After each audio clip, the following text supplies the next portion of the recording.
What if a child's toy wasn't just a toy? What if bringing it home brought something else with it? Tonight's story isn't about a castle. It isn't about a hotel.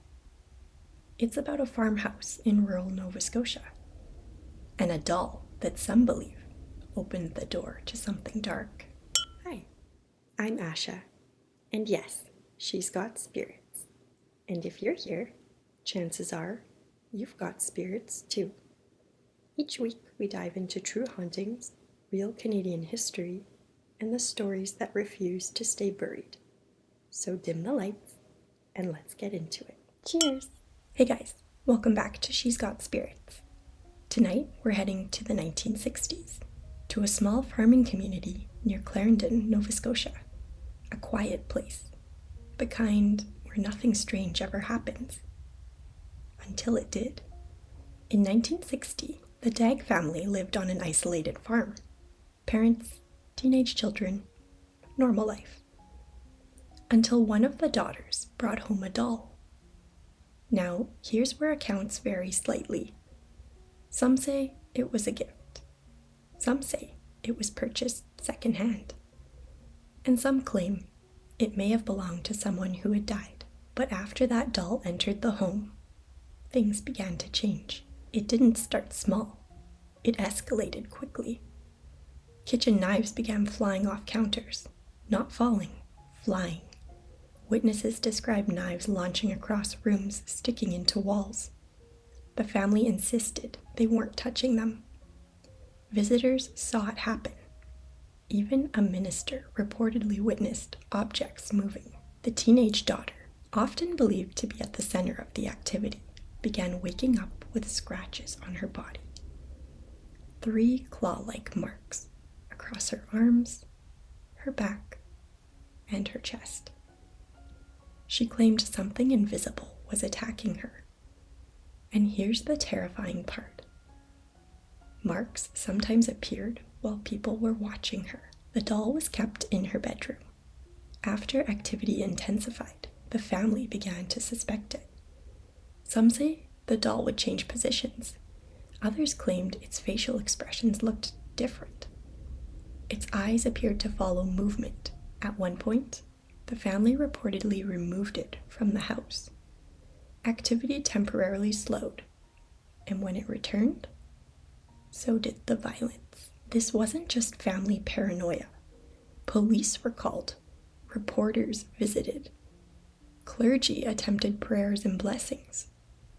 Objects reportedly moved in front of outsiders. Furniture shifted. Banging echoed through the walls. One investigator said the activity felt intelligent, responsive, as if something was reacting emotionally. Small fires began breaking out, spontaneously in corners of rooms, on bedding, without clear ignition sources. The family grew terrified. At times, they left the house entirely, but when they returned, it would start again. Of course, skeptics argue it was a teenage girl under stress, possible subconscious psychokinesis, attention-seeking, elaborate hoax. And yes, some poltergeist cases center around adolescents. But here's what makes this different. Multiple witnesses, community involvement, physical damage documented, and events continuing even under observation. Eventually, the doll was removed permanently. Some accounts say it was destroyed. Others claim it was taken away quietly. After that, the activity slowly decreased, but never fully stopped. Even years later, the family claimed occasional unexplained disturbances. Here's the chilling question. Was the doll haunted, or was it simply a focal point? In many paranormal theories, objects can act as anchors, especially if they belong to someone who experienced trauma. If that doll once belonged to someone who suffered, could it have carried something with it? The Dagg Poltergeist remains one of Canada's most documented supernatural cases. It was studied, debated, reported nationally, but never fully explained. No one proved it was a hoax.